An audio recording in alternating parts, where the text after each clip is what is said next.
नमस्कार मित्रों। I hope all is well, सब अच्छे होंगे। जैसा कि जानते हैं हम लोग एक पूरा एक सेगमेंट लेके आपके सामने आता हूं कि one slot one topic complete. UPSC हो या स्टेट पीएससी हो, लगभग कहा जाए तो 1000 टॉपिक का एक एग्जाम है।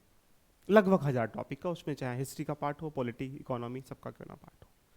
अगर आप एक एक टॉपिक पर बेहतर तरीके से फिल्म को बना पाते हैं, ये सोच के अलग हटा दीजिएगा प्रीलिम्स के लिए क्या इंपॉर्टेंट है, मेंस के लिए क्या इंपॉर्टेंट है, लेकिन जब आप एक टॉपिक को पढ़ते हैं तो पहले उस टॉपिक के पूरे संक्षिप्त दायरे को पढ़ लें अगर, तो आने वाले प्रश्नों का जखीरा, आने वाले मेंस की भूमिका सबको एक साथ रेडी कर पाएंगे। तो मैं आपके सामने पूरी सीरीज के साथ अवेलेबल हूँ। लगातार हम 2-3 टॉपिक पढ़ चुके हैं।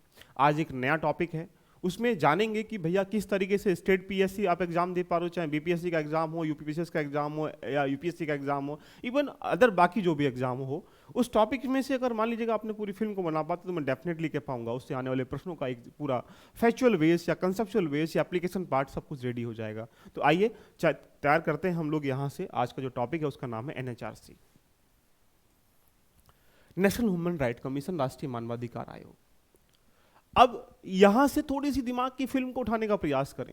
पहले जब भी कोई टॉपिक को पढ़ें, पहले उसके सिनॉप्सिस तरीके से एक डायग्राम मेथड पे, फॉर्मेट पे ध्यान रखना, कुछ बना लीजिएगा कि हमें पढ़ना क्या क्या होता है इसमें। क्लियर? अब एक छोटी सी बात को समझने का प्रयास करें। पहला पॉइंट यहां से यही पूछेगा कि एनएचआरसी है क्या, what is the means of NHRC, what is the structure of NHRC, what is the structure के साथ what is the work of NHRC, what is the, एक प्रकार से हम कह सकते हैं पूरा दायरा वो निकल के आ जाएगा कि रोल ऑफ एनएचआरसी। नंबर 2, इसका स्ट्रक्चर क्या होता है एंड इसके वर्क क्या होते हैं। ये आयोग का प्रकार क्या है, टाइप क्या है, आयोग कैसा प्रकार है, कॉन्स्टिट्यूशन आयोग है या नॉन कॉन्स्टिट्यूशनल बॉडीज है, कैसी आयोग है, इसके बारे में जानने का प्रयास करेंगे। फिर इसका ऑब्जेक्टिव क्या है, इसका स्थापना करने का, ध्यान रखना क्या इसके पीछे लॉजिक है, ध्यान रखना इसके बारे में। फिर जानेंगे बाकी जो मूलभूत बातें हैं, जो इसकी पावर्स हैं वो क्या करता है, ध्यान रखना, इसके बारे में जानने का प्रयास करेंगे। और इसमें मूलभूत जो मुद्दे हैं, जो इशूज हैं, ध्यान रखना, जो इसके संशोधन किया गया है, जिसको डायनेमिक पार्ट कह सकते हैं, इस डायनेमिक पार्ट में देखा जाए तो अमेंडमेंट हुआ है या नहीं हुआ है, अभी तक वही सब सेम प्रक्रिया चल रही है, थोड़े से बारे में ध्यान रखना, इसका प्रयास करेंगे। तो जब जब किसी टॉपिक के साथ साथ आप पूरी फिल्म को बना लेते हैं तो उससे आने वाले factual question, conceptual question, applied question या एप्लीकेशन क्वेश्चन सारे बनते हुए चले जाते हैं। तो चलिए आज हम इस टॉपिक को बहुत बेहतरीन तरीके से पढ़ने का प्रयास कर लेते हैं कि है। इसके साथ ये भी जानने का प्रयास करेंगे कि एग्जाम में इसका रोल है या नहीं है, एग्जाम में ये आता है या नहीं है। इसका मतलब ये है कि आप यहाँ से एक डायरेक्शन को तय कर पाएंगे कि प्रश्न की भूमिका कैसी कैसी होती है। स्टार्ट करते हैं इस जर्नी को, बहुत मजा आपको आने वाला, ध्यान रखना, और समझते हैं कि क्या होता है एनएचआरसी। देखिएगा, इसको अगर हम लोग देखें एनएचआरसी की पूरी भावना को, और ध्यान रखना मैं एक टॉपिक के साथ एक टॉपिक फ्री दूंगा आपको, 1+1, इट मीन्स एक पढ़ाऊंगा एक हो जाएगा रेडी। जैसे एनएचआरसी को मैं पढ़ा रहा हूं, एसएचआरसी आपको नहीं पढ़ना है। जिस तरीके से एनएचआरसी नेशनल राष्ट्र के लिए है, नेशनल ह्यूमन राइट कमीशन,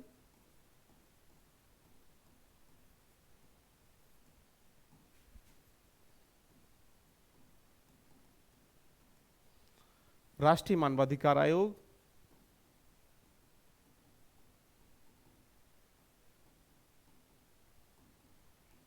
ऐसे ही ये क्या होगा, एसएचआरसी स्टेट हो जाएगा। बस इसके साथ ये फ्री चलेगा, ये मेरी सीरीज है, ध्यान रखना।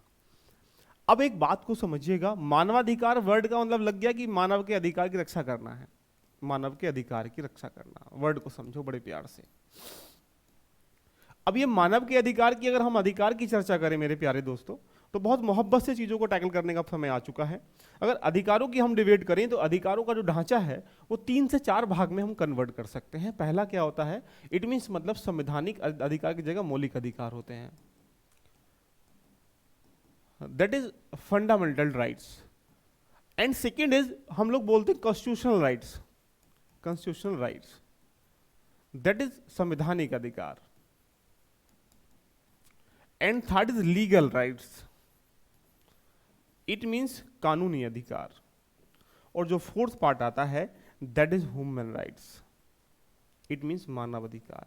तो ये जो बात कर रहा है ये मानव के अधिकारों की बात कर रहा है। अब ये प्रश्न ये बन जाता है कि भैया ये जो मानव की तुम बात कर रहे हो, इसमें हमें ये बता दीजिएगा कि ये कहाँ है, ध्यान रखना। जो हमारे पार्ट नंबर कॉन्स्टिट्यूशन के 3 में इन्वॉल्व हैं 12 से 35 के बीच में, उन मूलभूत प्रवृत्तियों को हम लोग क्या कहते हैं, मौलिक अधिकार कहते हैं। लेकिन जो पार्ट नंबर अगर 3 में नहीं है, पार्ट नंबर 3 में नहीं है लेकिन कॉन्स्टिट्यूशन में है, उन्हें हम लोग क्या बोलते हैं, कॉन्स्टिट्यूशनल राइट्स कहते हैं। जैसे आपने देखा होगा संपत्ति का अधिकार हम लोगों ने कहाँ कर दिया, भाग नंबर 12 में आर्टिकल नंबर 300 में इन्वॉल्व कर दिया गया। एंड जो लीगल राइट्स किसे कहते हैं, जो संविधान में नहीं है लेकिन वो संसद की विधि के द्वारा, संसद के एक्ट के द्वारा प्रस्तावित हैं, जैसे वो मातृत्व अवकाश से, ध्यान रखना, उसे हम लोग क्या कहते हैं, ध्यान रखना, लीगल राइट्स कहते हैं। अब बात करती है मानव अधिकारों की, ध्यान रखना मानव अधिकार क्या है, इसकी एक फिल्म सी बनाते हैं, आइएगा। मानव की रक्षा करने के लिए हमने फंडामेंटल राइट्स भी दे दिए, कॉन्स्टिट्यूशन राइट्स भी दे दिए, लीगल राइट्स भी दे दिए, ये सब मानव के लिए ही तो हैं। तो ऐसी क्या जरूरत पड़ी कि हमें यहां से, ध्यान रखना, ह्यूमन राइट्स भी देने पड़े, इंडिया को ह्यूमन राइट्स भी देने पड़े। ये बड़ा गंभीर विषय बन जाता है। क्या ह्यूमन राइट्स के देने से एफआर प्रभावित नहीं होंगे? क्या ह्यूमन राइट्स के देने से कोर्ट में कोई इशू तो नहीं आएगा? क्या ह्यूमन राइट्स देने से, ध्यान रखना, जो संवैधानिक ढांचा है वो प्रभावित नहीं होगा? इस बहुत बात को लॉजिकल पॉइंट से समझने का प्रयास करें। अब इसको समझते हैं एक एग्जाम्पल से, देखिए बेटो। यहां से ए नाम का व्यक्ति है, उसने कोई अपराध क्राइम किया है। तो अपराध जब किया गया तो अपराध करने के बाद वो कहां जाएगा, कोर्ट में जाएगा। अब ये जब कोर्ट में जाएगा तो कोर्ट इसको दंड दे देगा, और जब दंड देगा तो उसको जेल में डाल देगा, जहां भी इसको एक प्रकार से रखा जाएगा। तो अब इस व्यक्ति ने अपराध किया है, तो इंडिया ही एक ऐसा कंट्री है, ध्यान रखना, जहां अपराधी को भी संरक्षण देने का काम किया जाता है। जैसे आर्टिकल 22 का कहता है, अपराध किया है, कोई दिक्कत नहीं है, कोर्ट में जाइएगा, वहां न्याय होगा, जो न्याय होगा वो कराए। पुलिस को अधिकार नहीं है पीटने पाटने का, मत दिमाग में आ रही है? या तुमको, पुलिस को इतना भी अधिकार नहीं कि तुमको पकड़े डायरेक्ट जेल में डाल दे, उसको अधिकार ही नहीं है, वो कार्यपालिका का हिस्सा है। तो यहां जब वो जेल में डाला जाएगा, कुछ करेगा, तो क्या उसके यहां से जीने की, जो जीने की प्रक्रिया है, भाई उसको खाना नहीं दिया जाए, क्या वो सही है? क्या या उसको जेल में रखा जाए तो पीटा जाए, ये सही है? भाई दंड देने का काम कोर्ट ने कर दिया, जेल में डाल दिया गया, लेकिन यहाँ पुलिस पीट रही है रोज जेल, तो क्या ये सही है? तो यानी ये कहा गया कि अपराधी को भी संरक्षण इंडिया में दिया गया है।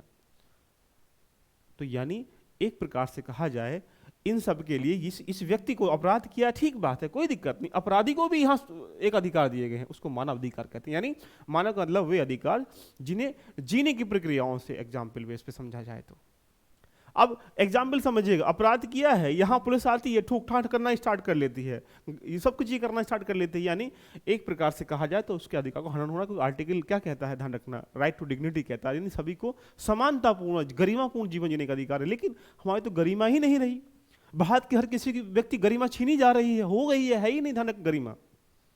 तो यहां से मानव अधिकार की रिक्वायरमेंट जब हुई, ध्यान रखना, जब किसी व्यक्ति को, ध्यान रखना, ये सब मिलने के उपरांत भी उसको गरिमापूर्ण जीवन नहीं मिल पा रहा है।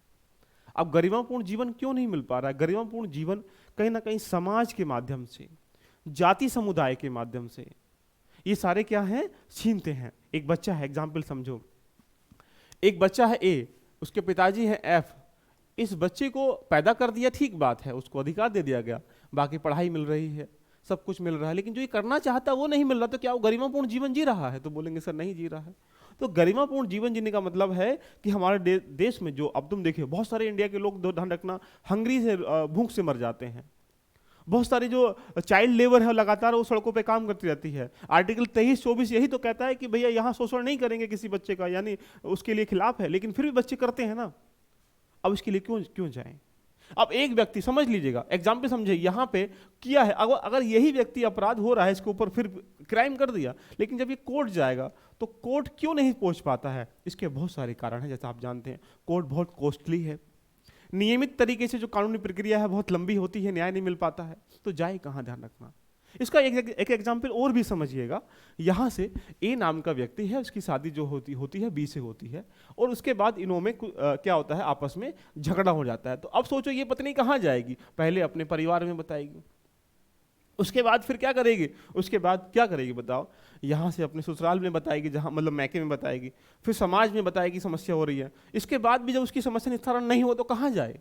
अंत निचोड़ लगता है कि वो यहाँ से पुलिस के पास जाए या न्यायिक प्रक्रिया में जाए। अब सोचो यहाँ पुलिस, यहाँ जो बंदा बैठा है इसकी अच्छी पहुँच है पुलिस के माध्यम से, यहाँ कोर्ट में अच्छी पहुँच है, सारे यहाँ दब जाती है। अब ये महिला जाए कहाँ है यार भाई अपने अपने न्याय के लिए?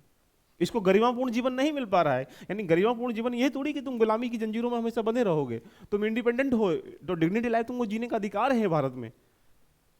तो यानी यहां से ये प्रश्न बन जाता है बेटा कि यहां से डिग्निटी लाइफ कैसे जिए। तो गरिमापूर्ण जीवन जीने के लिए हमने देखा गया कि मानव के अधिकारों को हनन ना हो, उसकी सहायता करने के लिए, संस्थागत प्रक्रियाओं को और जटिल बढ़िया बनाने के लिए, मानव के अधिकारों की रक्षा करने के पर्पज से संसद के द्वारा संवैधानिक प्रक्रियाओं के माध्यम से 1993 में NHRC की स्थापना की गई कि यदि कोई समस्या पैदा होती है तो समय समय पर हम लोग यहाँ क्या करेंगे, निस्तारण के साथ शिकायतों का वो हम लोग करते रहेंगे, निरीक्षण करते रहेंगे। तो ये पूरी एक प्रक्रिया NHRC क्या है, मानव के अधिकारों को दिए गए ध्यान रखना, एक प्रकार से कानूनी कार्यवाही में कहीं ना कहीं सही तरीके से क्रियान्वित किए जाते हैं। तो पूरी फिल्म आपकी बनी होगी कि मानव अधिकार क्या है। आइए हम चर्चा कर लेते हैं इसके बारे में वन बाई वन करके, आपको फिर बहुत मस्ती के साथ मजा आ जाएगा। अगर हम मेंस के एस्पेक्ट में जाएं तो 2000 यहाँ से क्वेश्चन आया हुआ है एग्जाम में, देखिएगा वो कितना अच्छा क्वेश्चन आपको देखने को मिल रहा है। इस क्वेश्चन का आप अभ्यास भी करें और फिर हम इसके ढांचे को लेके चलेंगे। Critical examine the role of the National Human Rights Commission (NHRC) in the protecting and the promoting human rights in India. Bharat में मानवाधिकार के संरक्षण और संवर्धन में राष्ट्रीय मानवाधिकार आयोग की NHRC की भूमिका का आलोचनात्मक, देखो ये जो वर्ड है ना, आलोचनात्मक वर्डों का परीक्षण करें, विवेचन करें, चर्चा करें, ये वर्ड प्रश्न के डायरेक्शन को कन्वर्ट कर देते हैं। लिखना क्या, ध्यान रखना। तो इन विषयों पर विशेष ध्यान दीजिएगा, मैं इस पे लेके आऊँगा कम से कम एक टॉपिक कि विवेचन का अर्थ क्या होता है, आलोचनात्मक का अर्थ क्या होता है, चर्चा का अर्थ क्या होता है, चर्चा करेगा तो हम क्या लिखेंगे, आपकी राय लिखेगा तो क्या करेंगे, ये सब हम लोग बात करेंगे। बट मेंस में बहुत अच्छा रोल है इस टॉपिक का। उसके बाद अगर हम लोग जाएंगे तो यहाँ से प्रीलिम्स में भी देखो क्वेश्चन देखने को मिल रहा है कि who is the following is not the function of the national human right commission. तो किससे आया है, कार्य से, यानी उसके कार्य से एग्जाम में क्वेश्चन आया है, क्या कार्य नहीं, ध्यान रखना है इसके, ये आपसे वो पूछ रहा है। तो यानी एग्जाम के रोल में अगर हम इसको लेके जाएं मेरे प्यारे दोस्तों, तो आप दिमाग में समझ पा रहे होंगे कि हमने मीन्स को समझा कि NHRC क्या है, फिर हमने समझा कि एग्जाम में रोल क्या है, इन दोनों को हम समझ चुके हैं। अब बात करते हैं इसके स्ट्रक्चर के बारे में, फिर आपको मजा आ जाएगा, यहाँ से पूरी कहानी बननी स्टार्ट हो जाएगी। देखिए अगर स्ट्रक्चर के बारे में जानने का प्रयास करें तो ये क्या है, एक संवैधानिक संस्था है। अब बात समझेंगे बड़े प्यार से। NHRC मैं पढ़ा रहा हूँ, SHRC आपको पढ़ने की नीड ही नहीं है, ध्यान रखना। पहली बात तो ये संवैधानिक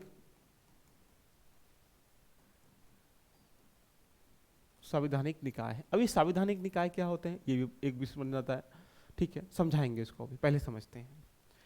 1993 संवैधानिक निकाय के माध्यम से राष्ट्रीय मानवाधिकार अधिनियम के तहत, ध्यान रखना, 1993 में इसकी स्थापना की गई। उसके बाद 2006 में इसको अमेंडमेंट संशोधन किया गया। उसके बाद अगेन 2019 में क्या किया गया, इसमें अमेंडमेंट किया गया। तो तीनों ही बातों का विशेष ध्यान रखना कि अमेंडमेंट्स में यहाँ पे क्या था और यहाँ पे क्या था और यहाँ पे क्या था, मूलभूत बातें आपके दिमाग में हो जानी चाहिए। तो अब इसमें समझते हैं कि इसकी कहानी को और बहुत ही लॉजिकल वर्ड से समझने का प्रयास करेंगे। NHRC के अंतर्गत यहाँ से 3 तरह के लोगों का विवरण दिया गया है। एक जिसे हम लोग मालिक कहते हैं, जिसको हम लोग अध्यक्ष कहते हैं, चेयरपर्सन। दूसरा नंबर 2 पॉइंट में से जो आएगा वो क्या जाएंगे, यहाँ पे 2 प्रकार के मेंबर निकल के आएंगे। एक मेंबर कौन निकल के आएगा, पूर्णकालिक, जो लगातार एक बार अपॉइंट कर दिए गए, उम्र के हिसाब से डिफरेंट होंगे। एक होंगे यहाँ पे पदेन, जो कि बदलते रहते हैं, यानी कह सकते हैं कि सदस्य है। उस सदस्य को 2 पार्ट में कन्वर्ट कर लेते हैं। एक तो पूर्णकालिक, बहुत प्यार समझना, यहीं से क्वेश्चन कभी कभी पूछ लेता है, पूर्णकालिक, और यहां से पदेन सदस्य। अब इसके डायग्राम को बहुत मस्ती के साथ आराम से चर्चा करना स्टार्ट कर लेते हैं। आइए यहां पे रख लेते हैं इसको। अगर अध्यक्ष की हम लोग चर्चा करें प्यारे दोस्तों, तो यहां से अध्यक्ष का जो एक स्ट्रक्चर है वो हमेशा सुप्रीम कोर्ट का हुई होगा। पहले क्या होता था, सुप्रीम कोर्ट का 2006 से 2019 तक, ध्यान रखना, यहाँ रिटायर्ड जो CGI था, ध्यान रखना, वही बनता था। लेकिन 2019 में हमने क्या किया, 2006 के यहाँ लिख लीजिए, 2019 को यहाँ लिख लीजिएगा। 2019 में हमने क्या किया गया, अमेंडमेंट किया। उसमें कहा कि रिटायर्ड तो बनेगा, लेकिन जो CGI है, ध्यान रखना, इस CGI के साथ साथ हम लोगों ने क्या कर दिया, अन्य व्यक्ति भी, ध्यान रखना, इसका हेड बन सकता। तो अब 2 पॉइंट दिमाग में आ जाएंगे कि CGI का जो हेड होता है, ध्यान रखना, वो कौन होता है, उसका NHRC का जो हेड होता है वो सुप्रीम कोर्ट का हाई कोर्ट नहीं, सुप्रीम कोर्ट का रिटायर्ड ही बनेगा, चाहे वो सीजीआई रिटायर्ड बने या फिर वो जो अन्य जज होते हैं वो बने। तो दोनों ही पॉइंट को समझिए कि सीजीआई का अपॉइंट करने का तरीका आप समझ चुके हैं।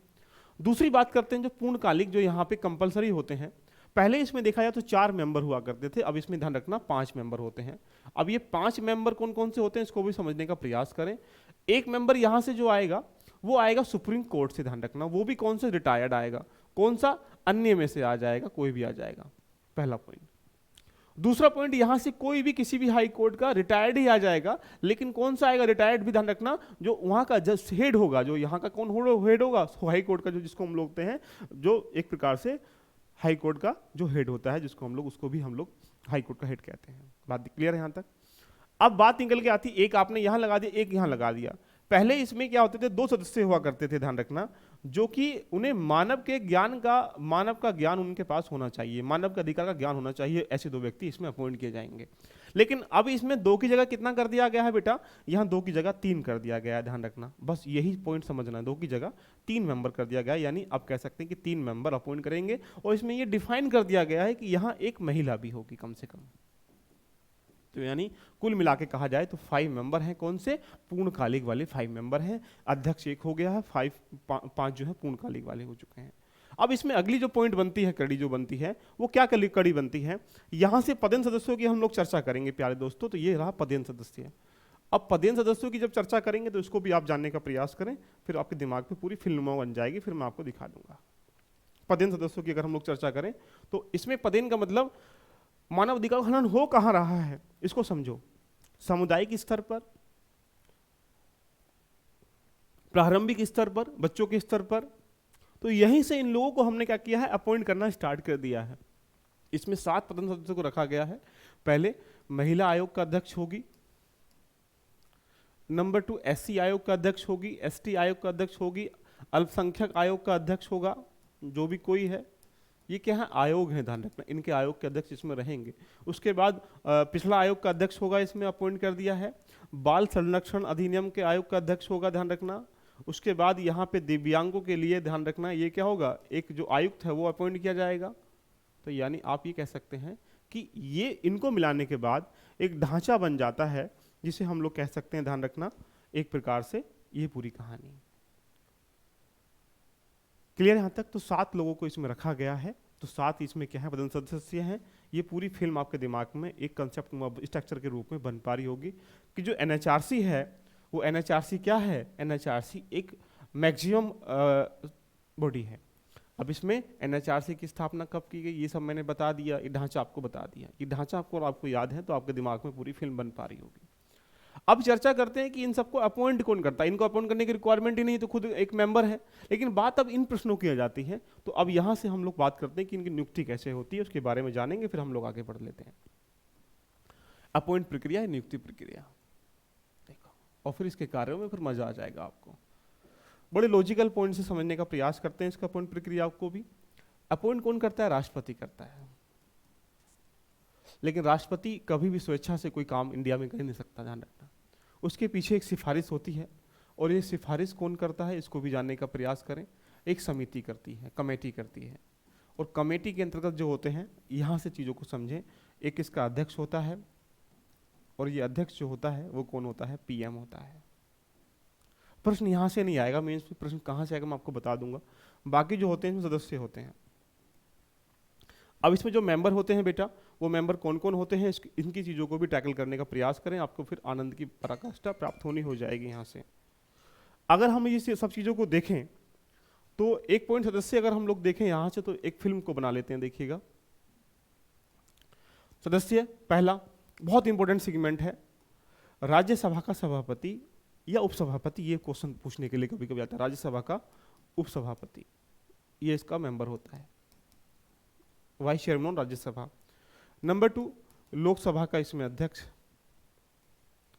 नंबर 3 लोकसभा का विपक्ष का नेता। नंबर 4 राज्यसभा का विपक्ष का नेता। और नंबर 4 उसके बाद जो आएगा, इसमें ध्यान रखना, यही इंपॉर्टेंट सेगमेंट है, जो एक केंद्रीय संघीय जो मंत्री है, ध्यान रखना, संघीय मंत्री वो होता है गृह मंत्री को ही लेते हैं हमेशा। तो कुल मिला के 5 लोग इसमें मेंबर हैं और एक इसका मालिक है जो पीएम है, यानी कह सकते हैं कि सदस्यों के माध्यम से यहां से इनका चयन किया जाता है। अब यूपीएससी जब भी प्रश्न पूछेगा, ध्यान रखना, वो घुमा के पूछता है कि यहाँ जिस तरीके से लोकसभा का हमारे पास जो सदन है उसके दो पार्ट हैं, एक तो राज्यसभा लोकसभा है, एक राज्यसभा है। राज्यसभा का यहाँ से कह सकते हैं लोकसभा का हेड तो यहाँ जो चलाता है लोकसभा अध्यक्ष आ चुका है, देखिएगा। लेकिन ये राज्यसभा का उपसभापति क्यों लिया गया, सभापति क्यों नहीं लिया गया, इसकी वजह क्या है, ये क्यों वजह है, ये मेंस में पूछा जाएगा। कितने होते हैं यहाँ पूछा जाएगा। अब यही बात समझने का प्रयास करें कि देखिएगा, 2 सदनों में यहाँ संचालन कौन करता है, लोकसभा अध्यक्ष, उसको अपॉइंट कर ले। लेकिन वो यहाँ जो संचालन करता है वो राज्यसभा का, वो राष्ट्रपति करता है। लेकिन राष्ट्रपति को क्यों नहीं लिया गया, तो यही प्रश्न पूछता है। तो ध्यान रखिएगा, पदों के क्रम में राष्ट्रपति जो है प्रधानमंत्री से ऊपर आता है। अब यही लॉजिकल पॉइंट इज्जत की बात पे तुम देख लीजिएगा, जिसका जो अध्यक्ष है अगर पीएम है और वहां उपराष्ट्रपति सदस्य हो, क्या शोभा देता है, बोलेंगे सर नहीं देता है। इसीलिए यहाँ पे लोकसभा अध्यक्ष अगर रखा गया है तो राज्यसभा का सभापति ना रख के हमने राज्यसभा का उपसभापति रखा गया, क्योंकि पीएम से वो नीचे आता है। क्रमबद्धता के रूप में, पदों के रूप में इसे हमने डिनोट किया है। तो अभी तक हमने क्या समझा बेटा, हमने पूरी फिल्म को बनाते समय हमने 4-5 चीज़ों का ध्यान दिया। हमने स्ट्रक्चर को जान लिया है, हमने इसके एक प्रकार से कह सकते हैं टाइप को जान लिया है। हमने बात करते हैं अब इसके कुछ वर्क और पावर के बारे में, उद्देश्य के बारे में। तो आइए हम डिस्कशन करते हैं वर्क के बारे में। ये सब नोट डाउन कर लेंगे तो आपको बहुत सहानुभूति भी निकल जाएगी यहाँ से। आइए वर्क के बारे में, क्या इसके कार्य हैं। पहला कार्य देखो क्या है इसमें, देखो मस्ती के साथ। आयोग स्वयं पहल करके या किसी व्यक्ति की शिकायत पर निम्नलिखित मामलों की जांच कर सकता है। यानी किसी आयोग को लगता है किसी व्यक्ति का मानव अधिकार छिन रहा है जेल में, तो स्वयं भी पहल कर सकता है। यदि किसी व्यक्ति के माध्यम से सूचना मिली है वो तब भी पहल कर सकता है, यानी मानव अधिकार हनन हो रहा हो तो देखेगा। यह सरकार, राज्य सरकार के नियंत्रण में किसी भी जेल या ऐसी जगह जहां लोगों की बंदी बनाकर रखा गया है तो उसकी सिफारिश या जांच कर सकता है कि भाई ये मानव अधिकारों को आप छीन रहे हो, ऐसा नहीं करना है, वो सलाह भी दे सकता है। अगला पॉइंट इसमें क्या लिखा है, लंबित मामलों को, अधिकार के मामलों की जांच करना। देखा होगा भारत के कोर्ट में लगभग 8 करोड़ मामले आज तक अभी लगभग पेंडिंग हैं। तो 8 करोड़ में ऐसे कौन से मामले हैं जो लंबित हैं, उसमें ये सर्च करेगा। ऐसे तो मामले नहीं कि निर्दोष को फंसा दिया गया। जैसा कि आप जानते हैं कि आज के समय लगभग अगर कोई व्यक्ति जेल में चला गया और निर्दोष है, 4-5 साल में रह आया, तो उसके मानव अधिकार कितना हनन हुआ देख लीजिएगा। ये भी परीक्षण कौन करता है, ध्यान रखना, ये एनएचआरसी करता है। अगला कार्य क्या है इसका, मानव अधिकार से संबंधित जितने भी कानून है उनका परीक्षण करना और सुझाव देना। मतलब मानव अधिकार को लेके जो कानून निकल के आएंगे हमारे कॉन्स्टिट्यूशन से, उनका परीक्षण करना कि सही है गलत है। इसके माध्यम से मानव के अधिकार को तो नहीं छीना जाएगा या मानव के अधिकार पे तो कोई प्रभाव नहीं पड़ेगा, उनका परीक्षण करता, सुझाव देता। यानी इसका एक डायरेक्टली वर्क नहीं है, पीछे वाला वर्क है। ठीक है भैया तुम कर रहे हो, इसको देख लो सही है गलत है, मना भी नहीं करेगा क्योंकि अपॉइंट तो पीएम ही कर रहा है ना इसको। अगला पॉइंट, आतंकवाद को ध्यान रखना कि समाप्ति और दुरुपयोग को रोकना। आतंकवाद का मतलब है कि कहना कि मानव के अधिकारों का हनन हो रहा है, तो आतंकवाद को रोकने के साथ साथ सुझाव देता है कि भैया कैसे इसको रोकना है। मानव अधिकार के विषय पर शोध करना, मतलब मानव के अधिकार के विषय, मतलब जो सब्जेक्ट है, टॉपिक है कि मानव अधिकार की रक्षा कैसे कर सके, मानव को बेहतर मानव को निर्माण कैसे किया जाए, उन सब का क्या है इसका मुख्य कार्य है। उसके बाद मानव के अधिकार की शिक्षा का प्रसार करना कि मानव अधिकारों के लिए कैसे कैसे शिक्षा का प्रसार किया जाए जिससे कि मानव का विकास हो, उसका एक स्ट्रक्चर है। 5वां, मानव अधिकार के संबंधित संधियां और दस्तावेजों का अध्ययन करना, मतलब जो भी संधियां हुई है मानव अधिकार को लेकर, अंतर्राष्ट्रीय हो या अंतर्राष्ट्रीय हो, उनका परीक्षण करता है कि सही है गलत है। ये मूलभूत बातें हैं जिन पे वो कह सकते हैं वो कार्य करता है। अब वर्ड आ जाता है कि इसका उद्देश्य क्या है, इसके बारे में समझने का प्रयास करते हैं। भारत एक प्रकार से संस्थागत देश है जहां संस्थाओं को बहुत मल्टी डायमेंशनल में कन्वर्ट कर रखा है। तो पहला उद्देश्य इसका यही है कि संस्थाओं को मजबूत करना, संस्थाओं को मजबूत करना। एग्जाम्पल समझिएगा, कोर्ट है, कोर्ट में जो कानून बन रहे हैं, ध्यान रखना, कोर्ट में कोई कानून थोड़ी बनता है, कोर्ट में न्याय होता है, वहाँ रूल रेगुलेशन इंप्लीमेंट किया जाता है, समस्याओं का निस्तारण किया जाता है। रूल कहाँ बन रहे हैं, पार्लियामेंट में, और पार्लियामेंट में जब रूल बन रहे हैं तो उनका निस्तारण यहाँ हो रहा है। तो परीक्षण अगर ये कर देगा तो कोर्ट में जो मुकदमे जाएंगे वो सही तरीके से जाएंगे, सही डायरेक्शन जाएंगे। और जो मानव के जो मुद्दे हैं, जो इशूज हैं, ध्यान रखना, जो मानव के इशूज हैं उनका समाधान करना, एक समाधान करना या रिसोल्यूशन करना, इसका क्या मुख्य उद्देश्य है। और दूसरे बात, बेहतर मानव का निर्माण करना भी इसका एक उद्देश्य है। बेहतर मतलब एक ऐसा समाज में पढ़ा लिखा मानव, ये सभ्य मानव के निर्माण करना भी क्या है इसका एक उद्देश्य है। और बताओ, और बताओ, राज्य सरकार या राज्य के विरुद्ध ध्यान रखना, जो कानून बन रहे हैं ध्यान रखना, उनकी रक्षा करना भी या उनको बेहतर कानून की तरफ अग्रसर करना भी इसका एक मुख्य उद्देश्य है। तो जब आप एक प्रकार से इसकी फिल्म को बना पाएंगे तो यहाँ से दिमाग में आने वाली जो चीज़ें हैं ध्यान रखना, वो आपके दिमाग में बन जाएंगी। क्लियर यहाँ तक? ये पूरी फिल्म आपको बना पाएंगे। लेकिन लास्ट जो मेंस में जब तुम जाओगे तो यहाँ से कभी कभी वो पूछ सकता है कि भैया एनएचआरसी जो है उसने क्या अभी तक प्राप्त किया है।